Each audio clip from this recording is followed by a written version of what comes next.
How do black entertainers and black athletes post blowing up commercially? How do they manage and handle their family, as far as finances go?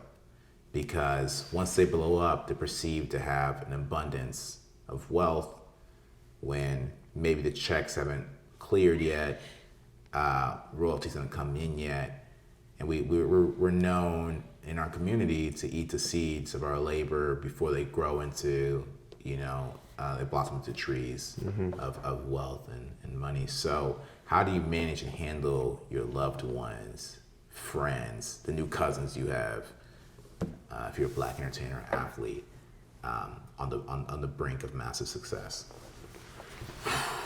That's a really good question. I can't speak from personal experience, but I can speak from experiences that I've heard from interviews from black entertainers, sports professionals. I know Kobe said that the only thing that he would ever pay for once he did get that first contract, like that first big contract, was, as far as when it comes to his family, he would pay for education. Education, yeah. He wouldn't loan them any money. He wouldn't. But I don't even think he bought them a house or anything. He says, hey, I'll pay for you to go to school so you can make your own money, because that's something that you can use as substance. Yeah, it's proven. Education is the best way to get people to continue working, teach people how to fish.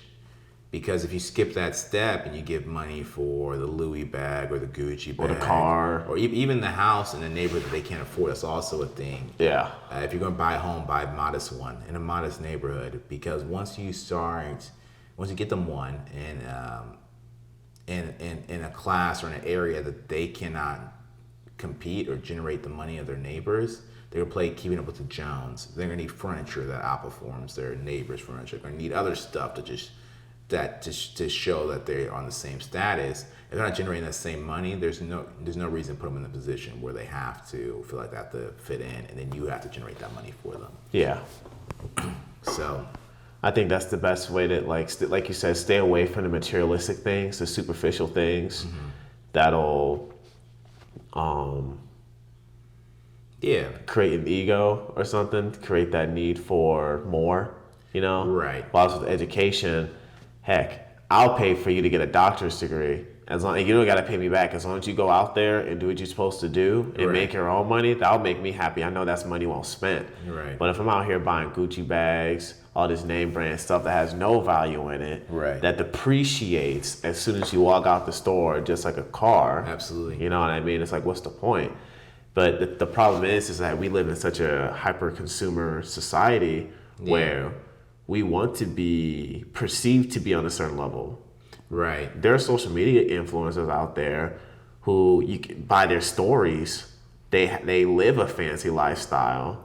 They have all this fancy stuff, but in reality, they're broke. Right. I was talking to a tech owner here, very random, and she was telling me that she was trying to teach someone how to advertise their course on how to start a business, even though they've never started a business themselves. Right.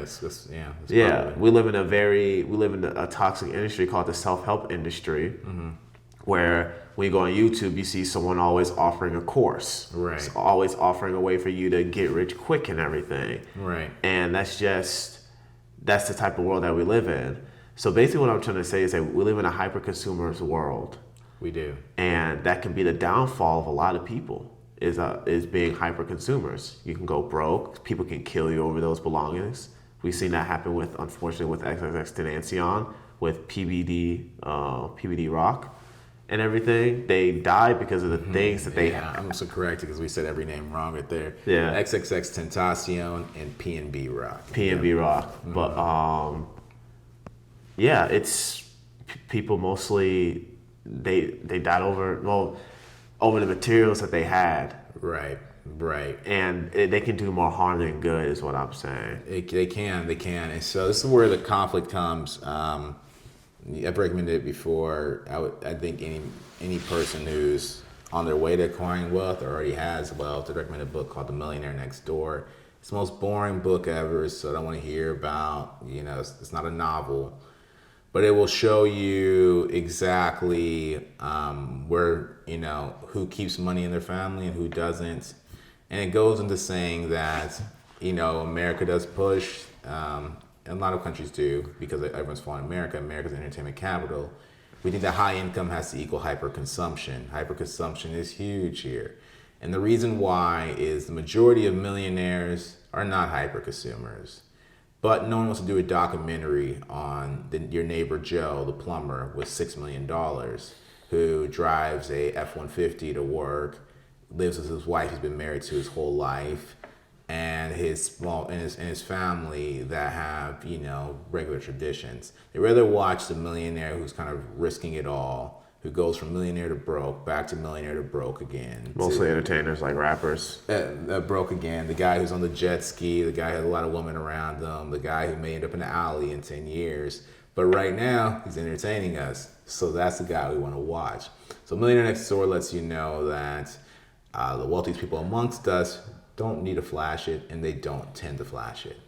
And so what happens with black families and, with black families, I'm not speaking on other demographics, which I do know the dynamics of each of these demographics, but it's usually black and Latin. We do a lot of hyper consumption, trying to show that our status is equivalent to our neighbors. But really, if you want to show your status is equivalent to your neighbors, start buying assets, things that don't depreciate, like you said. Keep in mind, I live frugal to some degree. I enjoy outings, which I can probably cut back on. Though ultimately, I don't have a dollar to my name, and what I mean by that is I have dollars to my name, but they're not liquid. All of my money I either put into my business, which is my corporation, my LLC, or myself, and the rest of it I put into IP, trademarks, copyrights. My money's put into IP and copyrights so that I'm paid based off the usage of these for the rest of my life, because my hours are limited, but the amount of work I put into the world to be used by other people is not. Mm-hmm. My goal is not to live forever, it's to make something that lives forever. And so with that all being said, that mentality is more in sync with your financial health.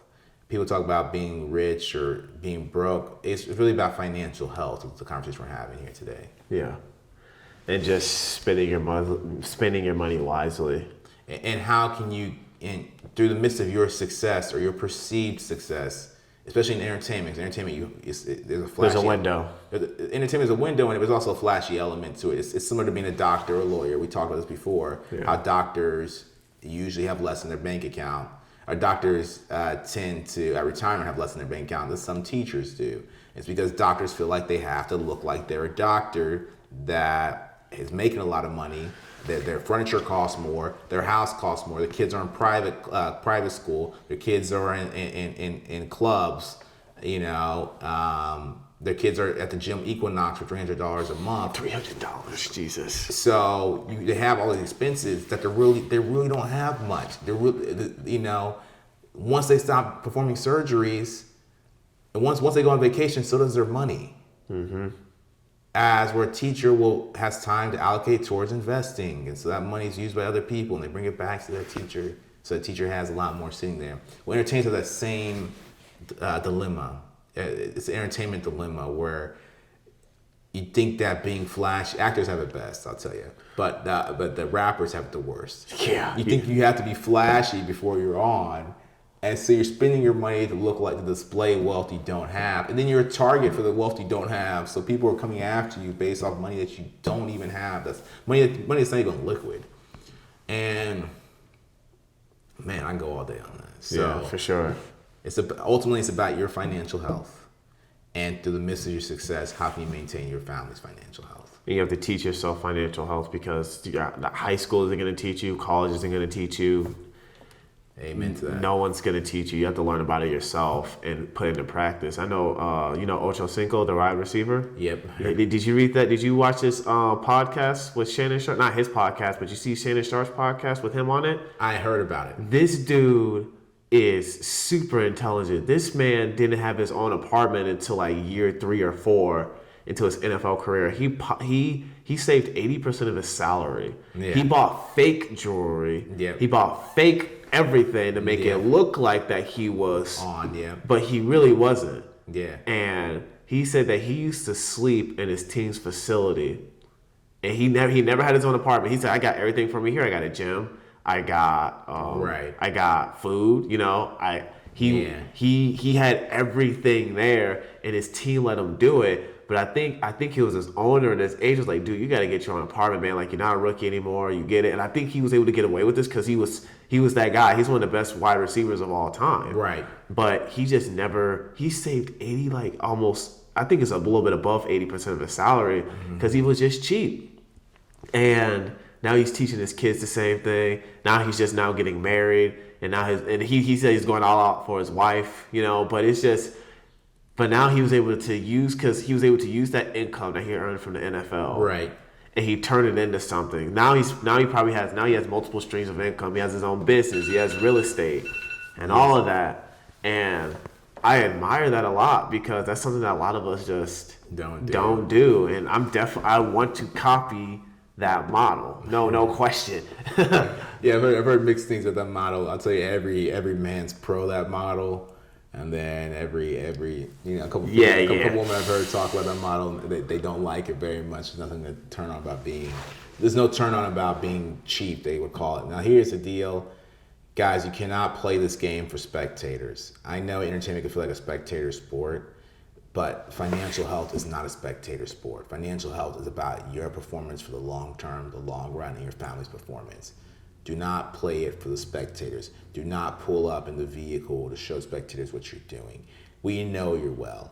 I've worked with some great actors, some great actors, and I've seen them pull up in a Tesla and things like that. But in the grand scheme of things, they could have pulled up in. That's not bad. Yeah. That's not bad at all. I don't think a Tesla's that bad. And I think it's more, and they all said for the eco thing. It's all for the eco-friendly kid. Oh, I was thinking because it saves money on gas. Oh yeah, eco-friendly. I thought you say ego. My bad. No, okay. Eco-friendly. Yeah, I got you. Eco-friendly and it ultimately saves money. That was their ideology behind it. Which is smart, especially in this state.